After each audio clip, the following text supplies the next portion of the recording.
everyone, welcome back to my channel. If you're new here, my name is Natalie Megan and this is Weirdo Book Club. I'm coming to you from a different location today. This is my mudroom slash office, I guess. I don't really use it as an office because it's full of crap and Beans' cat tower is in here, so it's kind of his domain right now. But my son is home for the holidays and he has taken my PlayStation 5 and therefore my bed, so I can't film in my usual space. So we're in here. Today I wanted to take you back through the post that I made in January that was my tentative 2024 TBR. Now, I have hundreds of titles on my TBR. There's just full disclosure. For 2024, I wanted to kind of zero in on a few that I wanted to prioritize above the rest. For one reason or another, whatever. I have a video up if you want to go back and see what I planned on reading and then come back here and see how I did, because this is going to be the update. Did I read them? If I did, what did I think? If I didn't read them, why not? And if I still plan to try to read them in 2025. Just a fair warning, if you hear things that sound like pew pew shots in the background, I'm not under attack. I am safe. My son is just playing Rust. So the first book that I put on my list of hopeful 2024 reads was Weing Heights by Emily Bronte. And I regret to inform you, I still did not read it. I have been trying to, I swear to God, I've been trying to read this since I was 19. I have a digital copy now because I was like, it might be easier to read in my phone. And I still somehow didn't read it.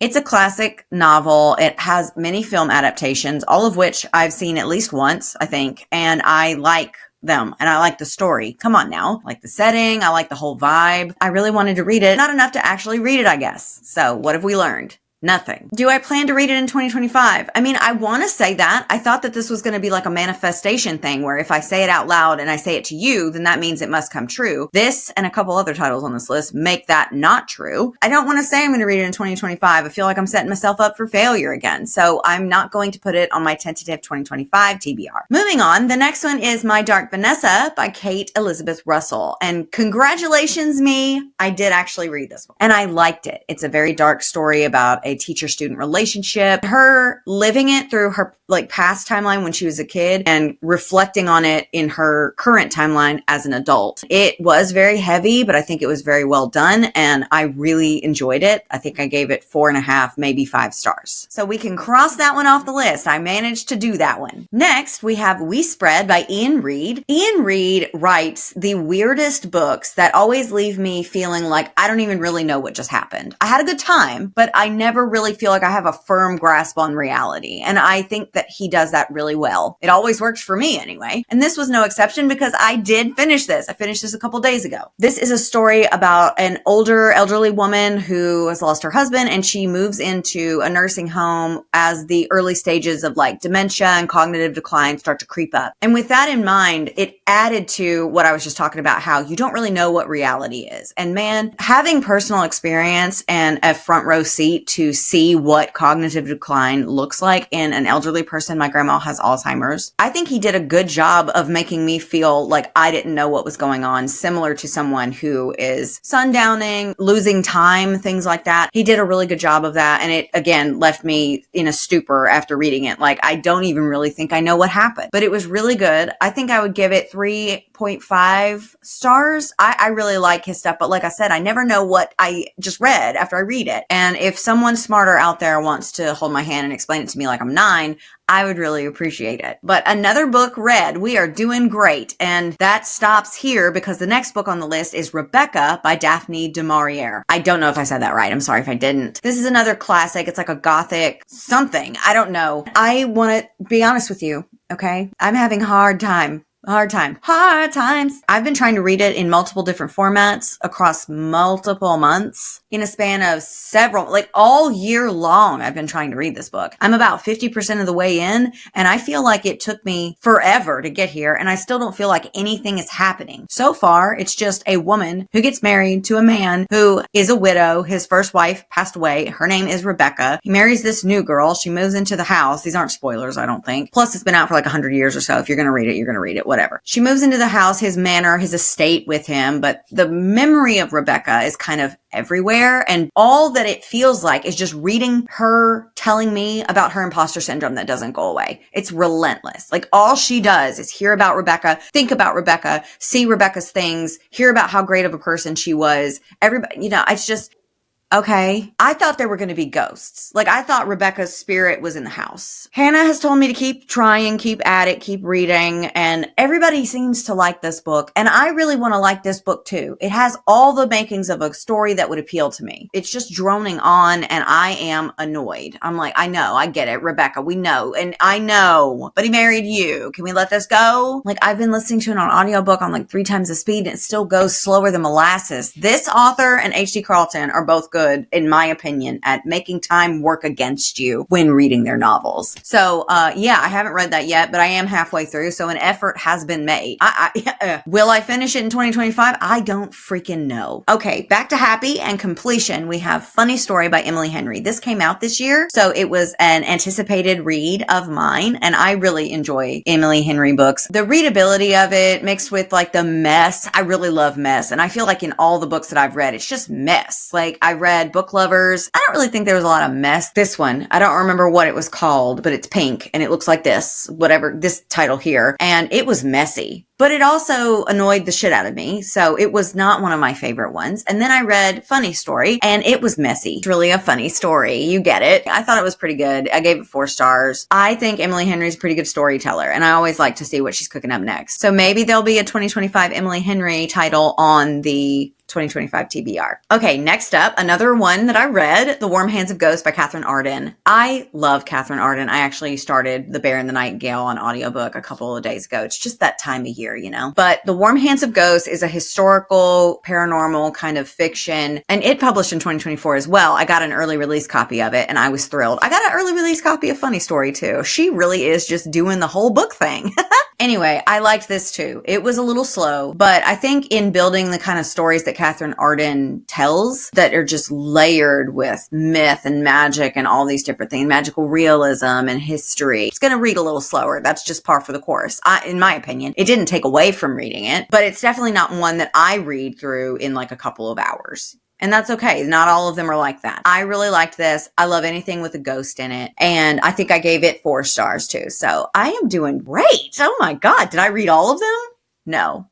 No, I didn't. Black Sheep by Rachel Harrison is next. This is my first Rachel Harrison read. I was debating between it and Cackle, but I ultimately landed on Black Sheep because it was gifted to me and it was pink, so it bumped it up the list. It is a culty, domestic kind of thriller mystery thing, and I thought it was fine. It was a little predictable in a way that wasn't enjoyable. I say predictable a lot on this channel, and sometimes I mean in a good way. Like, I know where we're going and I'm excited to get there, and the momentum stays going. You know what I mean? Some books are predictable in a way where by the time we get to where we're going and where I knew we were headed, I don't care anymore. And that was kind of this. I was like, oh yeah, well, of course that's what happened, which is a bummer because I really wanted to like it. But I would read more from Rachel Harrison, so stay tuned to see if any of her titles pop up in the next TBR. Next up, we have The Very Secret Society of Irregular Witches by Sangyu Mandana. I'm sorry if I said that wrong. This is a cozy witchy found family, and I did read it, and I actually read it with my book club, so go us. Every one of my mutuals and bookish peers in the community love this book. They say that it's great, and I agree that there were really good parts of it.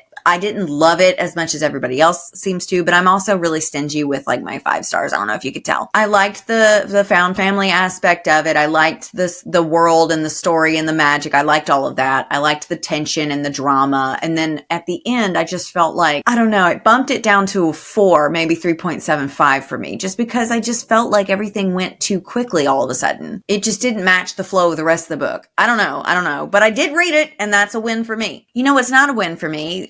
The Butterfly Garden by Dot Hutchison. Is it because I read it and hated it? No, I didn't read it. And I've been wanting to read this one for like 4 years too. And every single time I ask for stuff like this, people recommend The Butterfly Garden. I'm a little mad I didn't get around to it yet again, but I might keep this on my 2025 DBR. I am determined to read this book. Everybody thinks I'm going to like it, and I want to see if you guys are right. Okay, I've got one more on the full list and then my 2 honorable mentions. So next up we have Normal People by Sally Rooney, and I'm gonna tell you, I tried to read it. I stopped. I DNF'd. I am not a Sally Rooney girl. I want to be very much because I feel like those girls look like they have all the answers to really anything I could ever wonder. One of the answers is I don't like Sally Rooney. It's literary fiction, and I know that that's like something else to behold altogether, but there wasn't quotation marks around moments of dialogue. And I had a similar problem when I read Incidents Around the House by Josh Malerman. He wrote it in a very strange way. It was very intentional why he did it, and I understand that.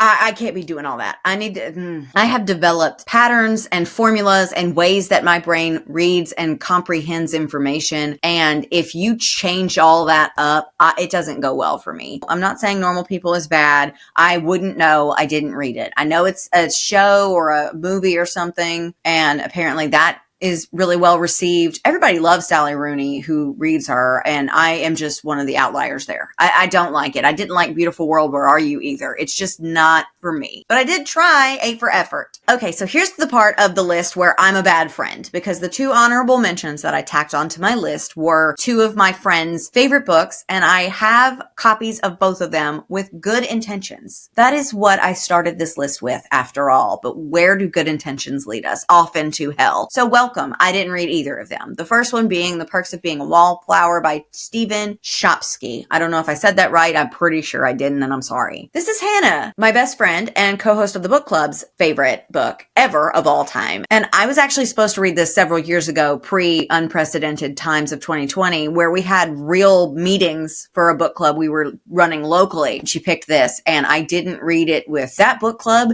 and now I didn't read it again. Shame to me. The next book on the list belongs to my friend Kit. It's her favorite series. It's called Spark of the Everflame by Penn Cole. She is always yapping about this, and I get it because I be yapping too. I love a yapper. And so I was like, I'll give it a shot. Let's give it a shot. Bought a copy of it and everything. I didn't even pick it up. I didn't even look at it. I didn't even open the first page. So there were 10 titles on the main list and 2 on the honorable mentions list. So 12 titles in all, and I read and completed 6. So 50%. Not terrible odds. That's not a terrible percentage, and I'm going to give myself 2 pats on the back for that. I am a mood reader, which is why I picked so many different types of titles to put on this TBR, because I know myself pretty well enough to know that if I stick with one genre, there was going to be a very small chance of me finishing any of it, because even if it's me doing the telling, I don't like to be told what to do. And the minute that I am, it's over and I'm disinterested. It's a problem that I'm currently working on in therapy. It's never too late to grow. You're never too old to change. But yeah, 50%. Half of the books that I wanted to read that I was prioritizing reading this year, I got around to. I'm hoping for at least 60% of the titles next year when I do my TBR. And I am currently working on that, and I will release it in January. So if you're excited to see what I'm excited about reading in 2025, stay tuned for that. And be sure to subscribe to the channel if you like this video and want to see more from me. You can also like this video if you enjoyed it, share it with a friend, leave a comment, tell me what your TBR looked like this year and if you read all the books you wanted to. Overall, my goal for this year was to read 100 books, and I'm going to be honest, I did not hit it. I think I've read 83. But 2 things just to toss in there. That's still a heckin' a lot of books. And 2, if you count all the rereads that I had to do while I was annotating and scripting for rant reviews that spanned hours of my time and 20,000 word scripts, I think I did hit it. So officially, like on paper, didn't hit it. In here and in hell, I probably hit 100 books. And so, it's all about your perspective. It's all about what you're capable of doing and meeting yourself where you are and giving yourself a little space to not do it perfectly every single time, right? I'm working on that in therapy as well. Thank you again for watching. And please, if you want to keep up with me, the best way to do that is to sign up for my Boundary page. Even if you sign up for a free membership, you get access to the Discord channel, and it is a really good time over there. We have such a cute little community, and you'll get like public posts and blogs and early mini reviews and things like that. If you want to move up and upgrade to a paid membership, that helps me out. It supports the channel. It supports me doing things like this and bringing you quality content that you can enjoy on a regular basis. And it helps me like buy food for my kids, which they really enjoy. They are teenagers after all. Thanks again for being here with me, and I will see you in the next one. Bye.